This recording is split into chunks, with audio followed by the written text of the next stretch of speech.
आज बऱ्याच दिवसांनी सुरून आणलं होतं आणि गंमत म्हणजे मला मागच्या वेळेच्या सुरणाची आठवली. ती अशी, की मागच्या वेळेस जो सुरण मी आणला होता की नाही, तो दुकानातून विकत घेतला नव्हता. म्हणजे गावठी भाज्या विकायला ज्या बायका बसतात त्यांच्याकडून मी अख्खा सुरून घेतला होता. आणि तो सुरून ना नवीन असल्यामुळे त्याला पूर्ण खाज येत होती. मला कापताना पण हाताला खाज आली, ते वेगळंच, पण खाल्ल्यानंतर सुद्धा घशाकडे ते टोचायला लागलेलं. आणि मग लक्षात आलं की तो सुरून नवीन होता. त्याला थोडे दिवस जायला दिले पाहिजे होते.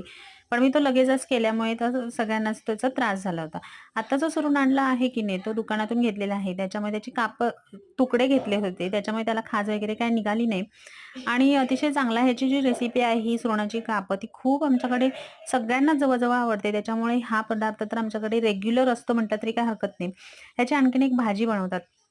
ज्याच्यामध्ये भाजलेलं वाटण घालतात आणि ती भाजी भाताबरोबर किंवा चपाती भाकरी बरोबर अगदी कशाबरोबर सुद्धा व्यवस्थित आपण खाऊ शकतो आणि त्याला मग तोंडी लावायला सुद्धा काही लागत